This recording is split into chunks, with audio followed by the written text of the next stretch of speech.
Jumpa kembali Sobat All About China. Topik pada kesempatan kali ini, kemampuan rudal antar benua berbasis kapal selam. Menurut pertahanan Amerika, semua kapal selam nuklir balistik Cina dilengkapi rudal antar benua terbaru JL-3. Sumber pertahanan Amerika yang dilontarkan langsung oleh Kepala Armada Pasifik Laksamana Samuel Paparo.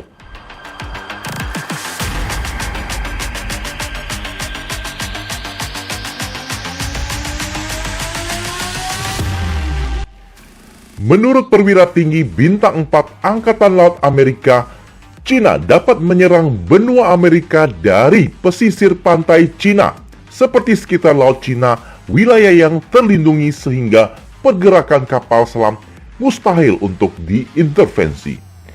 Paparo beranggapan peningkatan kemampuan nuklir berbasis Laut Cina adalah ancaman bagi Amerika. Padahal Cina meningkatkan kemampuan nuklir berbasis kapal selam untuk mempertahankan diri dan hanya bertugas melakukan serangan nuklir balasan dari kelompok pemeras. Apa yang dihembuskan Paparo belum memiliki bukti yang kuat. Cina sendiri belum mempublis JL-3 atau Chilang Sanhao. JL-3 sendiri pertama kali diuji tahun 2019. Namun Amerika nampaknya sudah mengetahui lebih jauh apa yang terjadi. Menurut pengamat yang berbasis di Beijing, tindakan Amerika hanya menciptakan sentimen, mencari alasan untuk menambah anggaran militer, memulai persaingan senjata. Amerika masih mendominasi kapal selam balistik nuklir. Sebagian besar senjata nuklir Amerika disimpan di laut. Sekalipun Rusia dan Cina digabung, masih jauh tertinggal. Amerika beranggapan laut yang luas dan tidak mudah terdeteksi adalah tempat paling tepat untuk menyembunyikan dan melakukan serangan nuklir.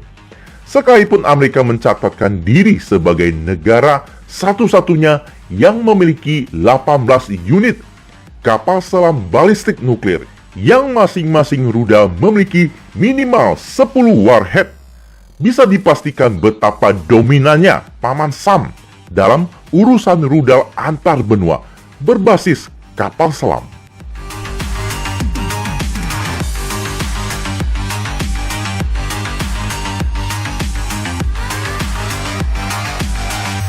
Namun apa yang dilakukan Cina membuat Paman Sam gerah.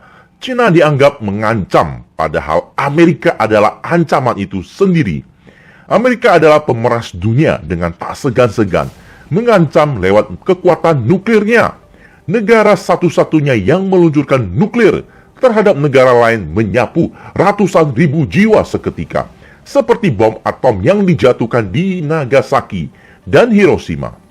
Cina akan memodernisasi arsenal nuklir berbasis kapal selam, semata-mata untuk mempertahankan diri dari serangan nuklir. Doktrin Cina sangat jelas. Serangan nuklir dilakukan hanya terhadap negara berkekuatan nuklir dan hanya serangan balasan.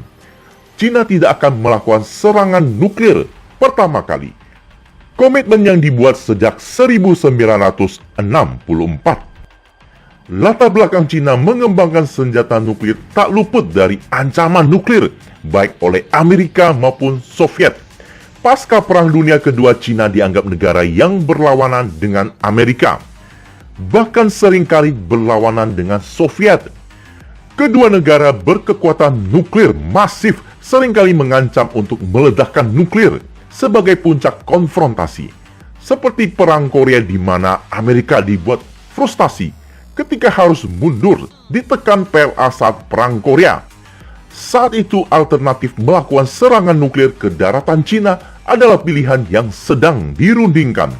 Untung hal tersebut tidak pernah terjadi. Sekalipun berkali-kali bom atom mulai diangkut dan dipindahkan di depan pekarangan Cina untuk menyerang psikologi pasukan dan pemimpin Cina.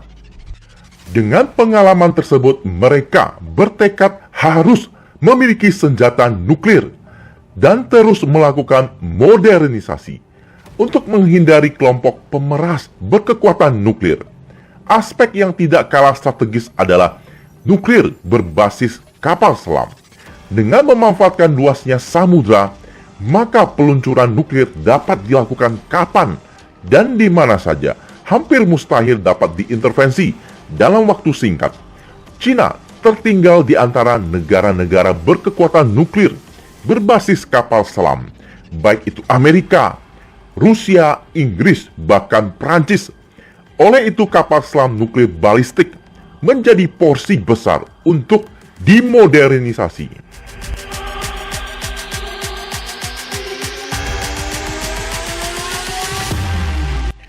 China saat ini memiliki 6 dan kemungkinan akan 8 unit kapal selam di tahun mendatang yang menenteng senjata kiamat, yang masing-masing menenteng 12 senjata kiamat Chilang 3 atau JL3 dan kapan saja akan melakukan serangan nuklir balasan.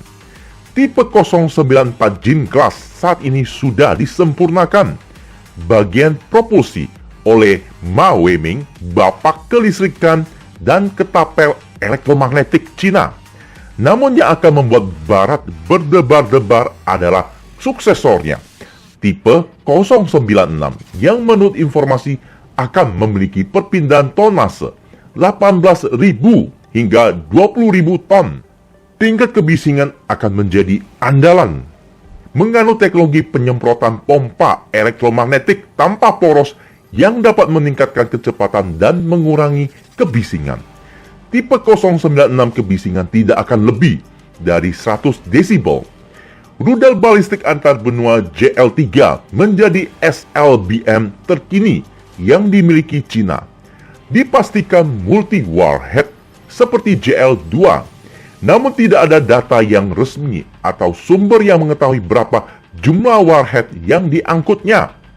JL3 mengusung teknologi yang lebih modern dari DF-41, dipastikan menjadi momok yang menakutkan. Ketika perpaduan kapal selam tipe 096 dan balistik nuklir antar benua JL3.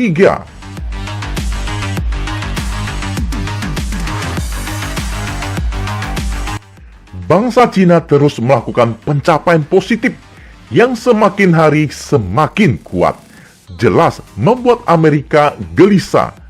Kedikdayaan Cina akan menggerus pengaruh hegemoni dan eksistensi Amerika, yang mana selama ini Amerika memanfaatkan hal tersebut untuk menekan, memperoleh keuntungan baik politik hingga ekonomi. Samuel Paparo boleh gelisah, mereka memang sekelompok penjajah modern yang selalu mengendalikan dunia, membatasi pergerakan negara lain untuk menjadi besar, apalagi melebihi mereka. Sebab ketika negara-negara besar dan maju bersama atau multipolar, maka Amerika tidak dapat lagi menjalankan penjajahan modern. Sampai sudah di penghujung topik. Terima kasih sobat sudah meluangkan waktunya meramaikan channel ini. Jumpa di topik selanjutnya. Salam Alabat China.